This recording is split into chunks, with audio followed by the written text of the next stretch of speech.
Sidang Komisi Etik Polri memutuskan bahwa Richard Eliezer tetap dipertahankan sebagai anggota Polri dan dikenakan sanksi mutasi demosi selama 1 tahun di Yanma Polri. Bagaimanakah tanggapan dari penasihat hukum Richard Eliezer, Roni Talapesi dan juga Wakil Ketua LPSK Edwin Partogi Pasaribu? Selamat malam Bang Roni, Pak Edwin. Selamat malam Mbak Sylvia. Selamat malam Mbak Sylvia, Pak Edwin.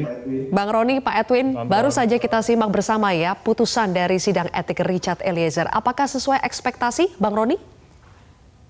Iya Mbak Sylvia, dari awal memang saya sudah diskusi dengan keluarga bersama Richard Eliezer. Semua proses yang akan dilalui dari Polri tentunya keluarga menghormati, menghargai. Dan di dalam proses ini tentunya kami serahkan penuh pada institusi Polri. Jadi saya sudah mendengarkan terkait dengan keputusan dari KEP bahwa Richard di demosi 1 tahun, bahwa semua dari keluarga menyampaikan bahwa menerima dan berterima kasih kepada Polri bahwa prosesnya ini semuanya berjalan lancar. Dan juga pun keluarga menyampaikan mengucapkan terima kasih kepada pihak-pihak yang ikut membantu sehingga proses ini bisa berjalan dengan lancar. Dan untuk Bapak Presiden terutama juga dan Bapak Kapolri beserta jajaran dan juga rekan-rekan dari LPSK, semua proses ini sudah berjalan dengan baik dan lancar. Jadi tadi keluarga sampaikan, tolong disampaikan kalau apabila ditanyakan kan oleh media. Jadi hari ini, sore ini saya langsung sampaikan maksudnya. Seperti itu. Oke. Jadi Bang Roni, kalau di layar ini kita masih bertanya ya, Eliezer pilih di Polri atau undur diri. Nah setelah adanya sidang ini, Eliezer menyatakan menerima putusan ini, jadi akan tetap berada di Polri. Itu keputusan final dari Richard Eliezer, Bang Roni? Iya Mbak Sylvia, atas diskusi Richard dengan keluarga tentunya kan dari awal harapannya tetap berada di dalam rumah institusi Polri kan. Ini kalau kita lihat kan di dalam persidangan Richard juga pun sampaikan dalam pledoi pribadi bahwa segala proses ini serahkan kepada institusi Polri kan. Dan tadi kalau kita sudah menyimak bahwa proses sidang etik yang langsung dari pagi sampai sore tadi kita dengar pengumuman bahwa semuanya berjalan lancar dan baik. Harapan keluarganya kan tentunya semuanya yang terbaik Mbak Sylvia. Kalau kami dari tim penasihat hukum, saya yang mendampingi, saya serahkan kepada keluarga dan kepada Richard. Baik, oke. Pak Edwin, tadi salah satu pertimbangan hukum ya dalam sidang Komisi Etik untuk Richard Eliezer adalah Richard ini adalah justice collaborator. Jadi tampaknya JC-nya Richard ini tidak hanya berguna di sidang pidananya, tapi juga di sidang etiknya. Bagaimana tanggapan dari LPSK? Boleh dijawab nanti, Pak Edwin. Kita jeda terlebih dahulu, tetaplah bersama kami. Masih bersama dengan Wakil Ketua LPSK Edwin Partogi Pasaribu dan juga penasihat hukum Richard Eliezer, Roni Talapesi. Pak Edwin, jadi status Richard Eliezer sebagai JC tidak hanya berguna di pengadilan tapi juga di sidang komite etik atau komisi etik untuk Richard Eliezer. Apakah memang seharusnya JC ini menjadi pertimbangan juga dalam sidang etik Richard? Kalau berdasarkan norma perundangannya itu kan hanya ada 2, Sylvia. Yaitu buat seorang justice collaborator itu ada penanganan khusus dan rewardnya itu adalah vonis yang ringan dan juga hak-hak narapidana. Nah, apa yang diputuskan oleh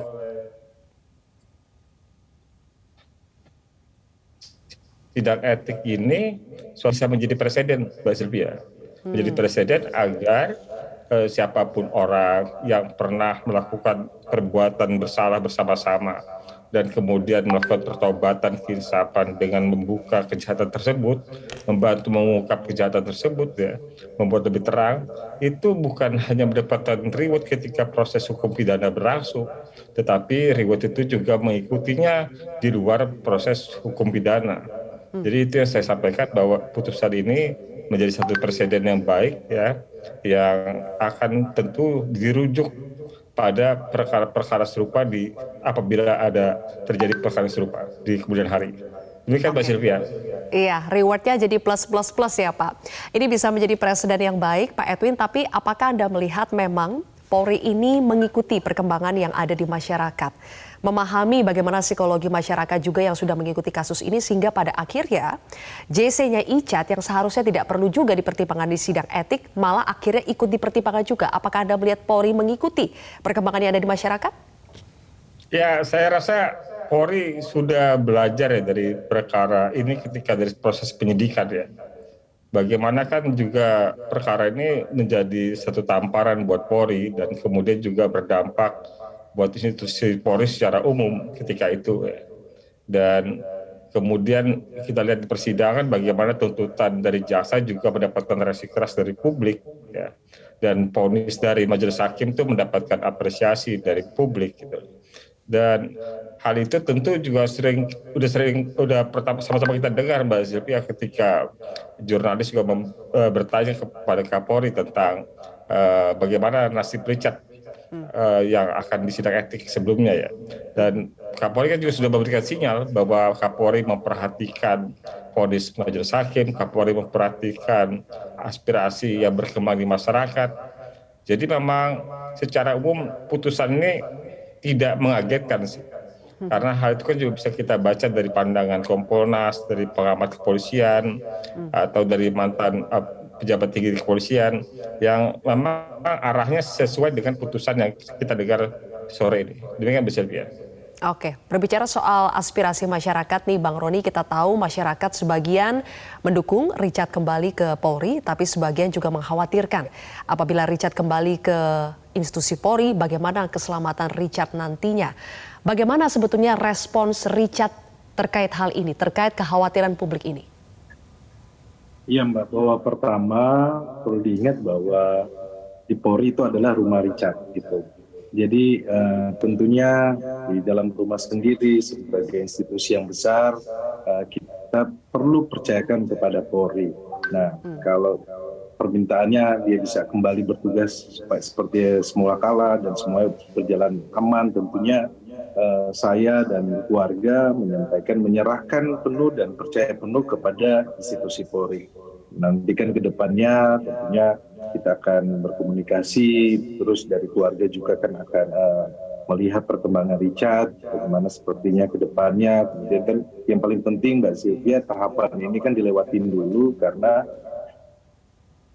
ada hal-hal yang memang perlu kita dampingi Richard dalam proses dia menjalani sisa penahanan, kemudian dia akan menjalankan hasil dari sidang etik. Harapannya ke depannya kan Richard bisa memperbaiki diri, kemudian tidak mengulang kesalahan lagi, dan bisa menata kehidupannya agar ke depannya lebih baik lagi. Itu kan tentunya dari harapan dari keluarga, dan saya selaku penasihat hukum, saya tetap akan mendampingi, dan semua proses yang sudah berjalan baik ini tidak lepas dari kepercayaan dari institusi Polri dan juga pun dari rekan-rekan LPSK, dan sekali lagi terutama untuk Bapak Presiden yang dari awal memberikan perhatian penuh kepada proses ini, penegakan hukum ini semuanya berjalan baik dan berjalan lancar.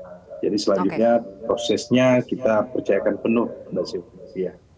Oke, terkait dengan sanksi demosi ini, Bang Roni, sanksi demosi 1 tahun karena demosi dan karena Richard sudah barada ya tingkat paling rendah, tidak turun posisi, tidak turun pangkat. Tapi untuk demosi 1 tahun ditempatkan di Yanma Polri, ditempatkan di unsur pelayanan Mabes Polri, ini sanksi yang sebetulnya ringan, cukup adilkah buat Richard? Ya, semuanya kan sudah sesuai dengan peraturan dan perundang-undangan ya, bahwa proses ini sudah berjalan baik, dan yang terpenting juga Mbak Sylvia, kami mengucapkan sekali lagi terima kasih kepada keluarga dari almarhum Joshua, orang tuanya dengan kelapangan hati, kemudian bisa memaafkan Richard Eliezer. Ini kan juga menjadi pertimbangan, dan harapannya kan ke depan Richard Eliezer bisa menata kehidupannya agar lebih baik, sehingga ini hal seperti ini tidak terjadi lagi. Jadi kita berikan kesempatan Richard Eliezer dalam hal ini menjalani setiap proses yang sudah diputuskan, bahwa kami dari awal Richard Eliezer kooperatif, kami juga pun mengikuti proses persidangan dari persidangan itu. Richard selalu menunjukkan sikap kooperatif, dan ini menjadikan pertimbangan juga sidang hari ini, sidang etik hari ini, dan semuanya kami berharap bahwa sekali lagi Mbak, ini semuanya berharap berjalan baik dan lancar. Seperti itu aja Mas. Ya, oke. Pak Edwin, terkait dengan keselamatan Richard dan juga perlindungan dari LPSK pasca sidang etik ini akan seperti apa sih Pak setelah nanti sudah selesai sidang etiknya Sudah ditentukankah akan ditahan di mana Icat dan peran LPSK selama Icat ditahan seperti apa, Pak? Sejauh ini tidak ada yang berbeda perlindungan yang diberikan LPSK kepada Richard ya. Yang hanya berbeda kan karena tidak ada lagi persidangan, ya. Sehingga tidak ada pendampingan atau pemenuhan hak prosedural, yang ada tinggal perlindungan fisiknya saja. Jadi kalau perlindungan fisiknya sejauh ini kami sudah berkomunikasi dengan Direktorat Jenderal Pemasyarakatan, sudah berkomunikasi dengan pihak kejaksaan, dan saya tidak mau mendahului karena jaksa sebagai eksekutor dari pelaksanaan vonis Pengadilan Negeri Jakarta Selatan ya. Kita tunggu saja Mbak Sylvia, mungkin dalam waktu dekat juga akan ada penyampaian dari kejaksaan dan Dirjen Pas terkait dengan penempatan Richard. Namun sejauh ini kami tetap berkomitmen untuk sebagaimana juga perlindungan sudah kami lakukan perpanjangan ya. Jadi kami berkomitmen untuk tetap memberikan perlindungan fisik kepada Richard selama dia menjalani pidananya. Demikian Mbak Sylvia. Oke, kita tunggu nanti penempatannya di mana, di lapas mana, tapi perlindungan fisik itu seperti apa persisnya, Pak? Perlindungan fisik itu yang selama ini sudah kami berikan, kan kami berada secara fisik yang paling dekat dengan Richard untuk memastikan keamanannya. Gitu. Oke, Jadi kemudian kami berada dalam rutan, kami berada dalam dekat dengan sel tempat Richard ditempatkan, dan Richard kan salah satu bentuk jamin keamanannya adalah dia tidak digabung dengan pelaku lainnya. Dia hanya satu sel, hanya Richard sendiri ya, tidak bersama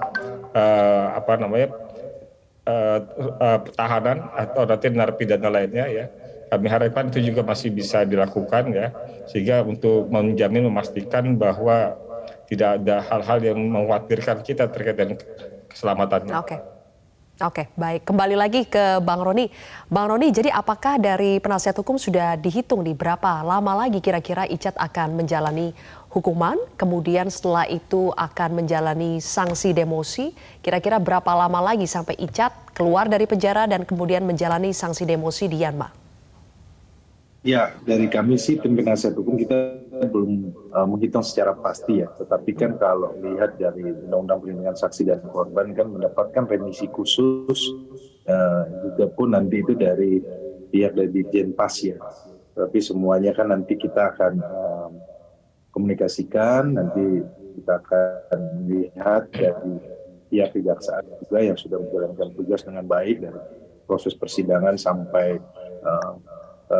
inkrah dari perkara Richard Eliezer. Kemudian tahapan-tahapan ini Mbak Sylvia nanti kita akan konsultasikan dulu seperti apa nanti, tentunya terkait dengan berapa nanti Richard akan menjalani. Kan semuanya kembali kepada kewenangan dari lembaga yang mewenangi ya.